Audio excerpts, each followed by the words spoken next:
Damos paso a toda la noticia. Información 24 horas.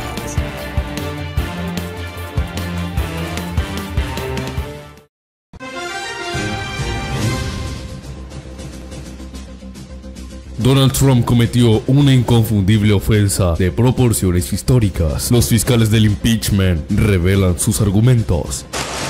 Un protocolario acto lleno de simbolismo.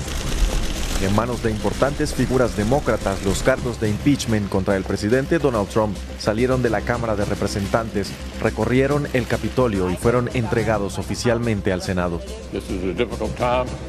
Este es un momento difícil para nuestro país, pero este es precisamente el tipo de ocasiones para el que los fundadores crearon el Senado.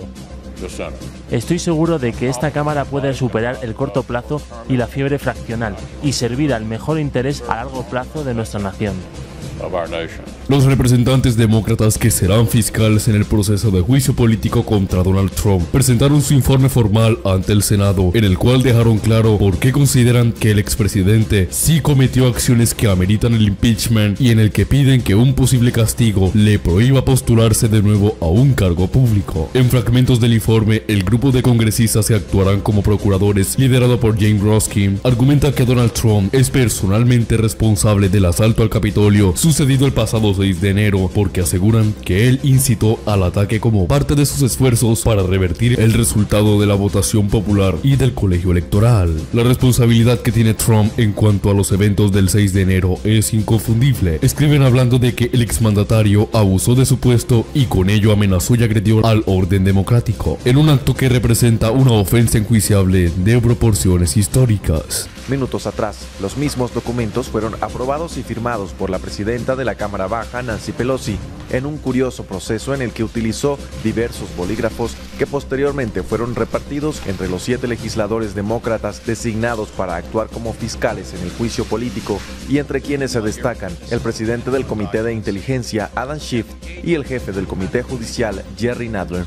El equipo que defiende a Trump emitió una respuesta a la acusación, negando que el exmandatario haya participado en una insurrección o rebelión contra el país y que haya violado su juramentación como presidente. En todo momento actuó de la mejor manera posible para preservar, proteger y defender la Constitución, se indica en el documento. Los abogados de Trump argumentan que el Senado no tiene jurisdicción para procesarlo porque ya no ocupa el cargo, pero los fiscales para el juicio político explicaron que en su propio documento ese argumento no es válido. 5 personas perdieron la vida durante los eventos del 6 de enero, incluidos un policía del Capitolio. 2 oficiales más que intentaron repeler a los simpatizantes violentos de Trump han muerto desde entonces y se reporta que por causas de suicidio. El memorando de los fiscales argumenta que la conducta puso en peligro la vida de todos los integrantes del Congreso, dio un golpe a la transición pacífica del poder. Este es precisamente el tipo de ofensa constitucional que amerita inhabilitar a alguien de tener un puesto político, dice el memo. Los fiscales dicen en el Senado que el juicio político debe concluir más allá de la duda, que la conducta de Trump no puede ni debe ser tolerada. Los representantes también hacen referencia a los argumentos sobre si el Senado todavía tiene el poder de enjuiciar a Trump porque ya no está en el cargo. Estos argumentos están equivocados y también son peligrosos, escriben los congresistas que serán fiscales, al señalar de quienes redactaron la Constitución que no habrían querido dejarnos indefensos ante las acciones criminales que pueda tomar un presidente en sus últimos días al abusar de su poder, violar su juramento o incitar una insurrección en contra del Congreso o las instituciones electorales y salirse con la suya solamente porque ya va de salida. Agregan que el memo que es obvio que el Senado tiene potestad para enjuiciar a Trump porque el proceso del juicio político empezó antes de que dejara la Casa Blanca, cuando la Cámara de Representantes votó para imputarle cargos. Quienes redactaron la Constitución claramente pretendían que el proceso de juicio político sirviera para ex oficiales, escriben los fiscales, apuntando a casos como cuando el Senado en 1798 determinó que sí podían enjuiciar a quienes recién habían dejado el cargo, como sucedió con el senador William Blount. Los representantes también consideran que el memo que Trump no puede esconder sus acciones solamente diciendo que solamente estaba ejerciendo su libertad de expresión, porque esa libertad no protege el provocar acciones ilegales únicamente porque alguien perdió en las casillas de votación.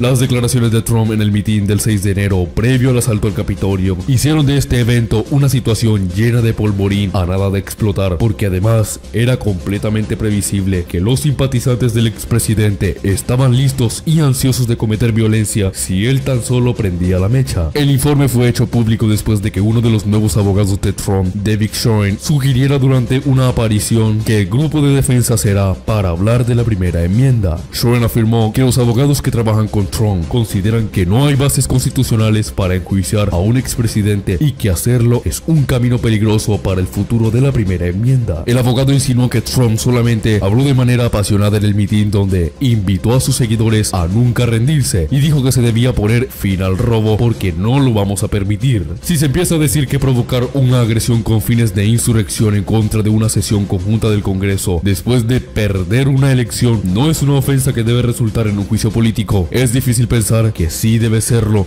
señalan en un memorando los fiscales del impeachment. Seguimos con más información. Mantente informado.